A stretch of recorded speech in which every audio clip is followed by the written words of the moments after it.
Assalamualaikum warahmatullahi wabarakatuh. Kita buka perkuliahan kita dengan sama-sama membaca basmalah. Bismillahirrahmanirrahim. Pertemuan keempat kita akan membahas sebuah tema bagaimana kita dalam dasar-dasar logika ini bisa membuat sebuah definisi yang bisa meyakinkan untuk orang nanti melihat, membaca atau apa. Dan yang kedua, penggolongan. Kita membuat sebuah klasifikasi dari sebuah tema-tema yang akan dibahas. Maka penggolongan itu sangat perlu sekali bagaimana nanti orang yang membaca bisa memahami dengan cepat. Karena tujuan dari penggolongan itu mempermudah seseorang untuk memahami apa yang akan kita jelaskan dan terangkan. Maka dua kategori ini, pertama definisi, kedua penggolongan sama-sama sebagai instrumen untuk memudahkan orang lain membaca konsep kita. Orang lain membaca apa-apa yang kita sampaikan, baik itu secara tertulis atau lisan. Kita coba bahas untuk definisi. Maka definisi itu adalah sesuatu yang sangat urgen dalam bahasa lisan atau tulisan.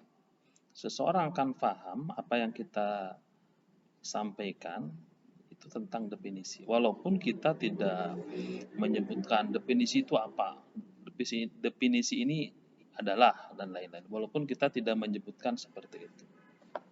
Tapi nanti bagaimana apa yang telah kita sampaikan tentang sebuah permasalahan yang kita definisikan bisa dipahami dengan jelas dan cepat. Maka definisi ini berasal dari bahasa Latin yang artinya adalah berasal dari bahasa definitio, bahasa Latin, yang artinya adalah penentuan arti atau pembatasan. Maka sebuah definisi kita harus membatasi pembicaraan apa yang akan kita bahas. Maka definisi yang bagus adalah definisi yang fokus terhadap permasalahan yang kita kaji. Maka jangan terlalu luas apa yang kita sampaikan, bla bla bla bla. Ternyata malahan tambah nggak jelas kalau terlalu melebar.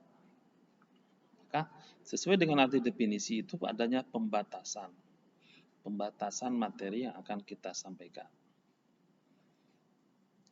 Jadi terbatas saja, nggak usah terlalu melebar luas kemana-mana. Maka perkataan yang baik adalah perkataan yang singkat, padat, dan dipahami. Jangan panjang kita bercerita kemana-mana, tapi orang lain bingung malahan bias, tujuannya nggak tercapai.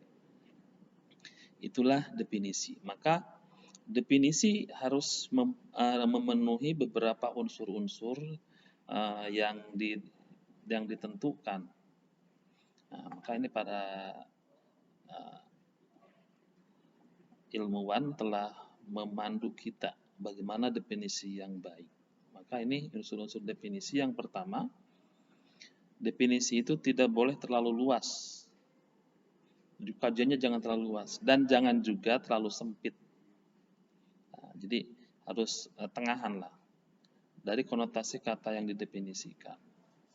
Itulah definisi. Maka umpamanya kita membuat definisi kinerja. Kinerja itu apa?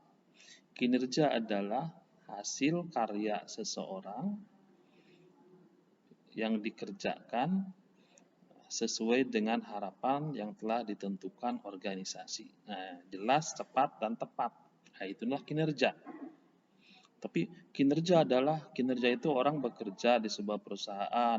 Kalau dia digaji, wah panjang. Jadi tidak fokus. Maka rekan-rekan semua nanti di tugas akhir berkuliah menulis skripsi harus membuat definisi. Maka definisi itu harus jelas. Maka variabel-variabel yang ada di definisi itu yang harus ditentukan. Karena ini masih tingkat S1 sarjana, jangankan sarjana, S2 atau program doktor pun, definisi itu harus mengacu kepada teori para ahli.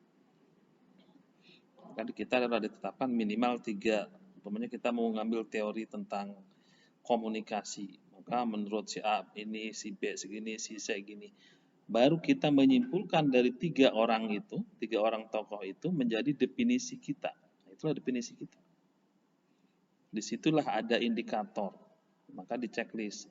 Dari definisi A, indikatornya, maksudnya poin-poinnya indikator itu. Poin-poinnya ada 3 permasalahan. Dari definisi B ada 2. Dari definisi C ada 3 juga. Maka mana yang sama, mana yang berbeda, dirangkum, itu disebutkan satu-satu. Itulah indikator. Itulah definisi yang bagus. Itu berlatih membuat sebuah definisi sebagai sebuah karya ilmiah. Kalau itu kan dilatih ya. Nanti ada latihannya, kayak yang telah saya sebutkan. Tapi kalau dalam perkataan, ya kita harus bisa. Dalam bahasa lisan ya nggak bisa seperti itu juga. Maka kita harus memaparkan secara singkat, padat, tapi jangan terlalu sempit juga. Itu yang pertama. Yang kedua, definisi tidak boleh menggunakan kata yang didefinisikan. Umpamanya, kinerja adalah seseorang yang telah berkinerja. Itu nggak boleh mengulang-ulang kata yang didefinisikan. Jadi tidak boleh mengulang kata itu. Jadi bias orang mendefinisi membuat arti itu, malahan arti itu yang disebutkan di situ lagi. Komunikasi adalah komunikasinya seseorang dengan orang lain. Nah, itu bukan definisi, hanya ungkapan saja. Nah, yang ketiga, tidak boleh memakai penjelasan yang justru membingungkan. Jadi harus jelas, harus apa yang disampaikan ini mempunyai nilai penjelasan yang kuat. Itulah definisi. Jangan bingung lagi, di kata yang harus didefinisikan itu kan orang bertanya. Setelah kita terangkan, kok orang bertanya lagi, malah bingung. Yang keempat, definisi tidak boleh menggunakan kata negatif. Jadi harus positif. Kinerja adalah pekerjaan seseorang yang dikerjakan pekerjaan seseorang tidak melakukan pekerjaan apa-apa yang tidak diperintahkan. Nah, itu negatif ya itu.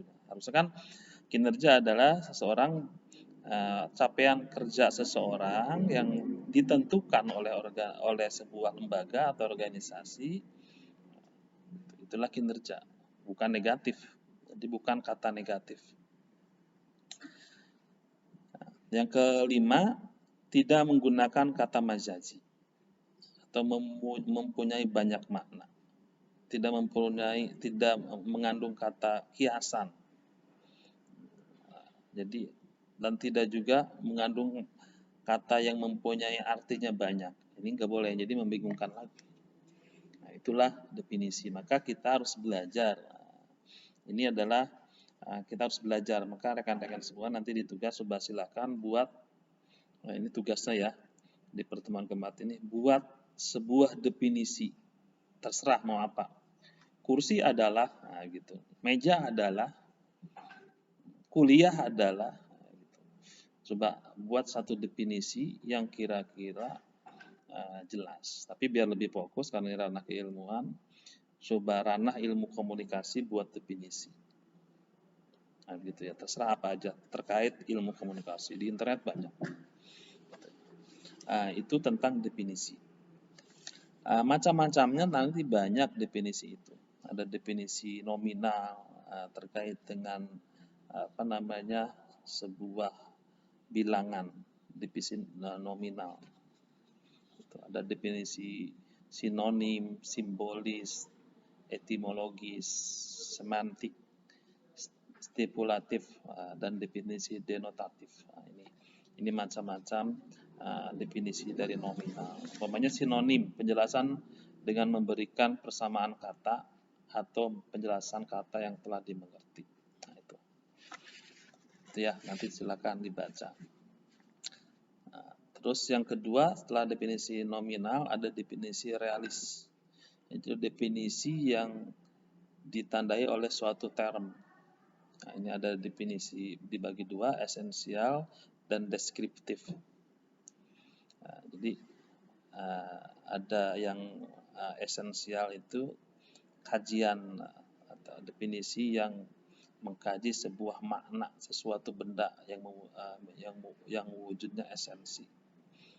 Yaitu bagiannya.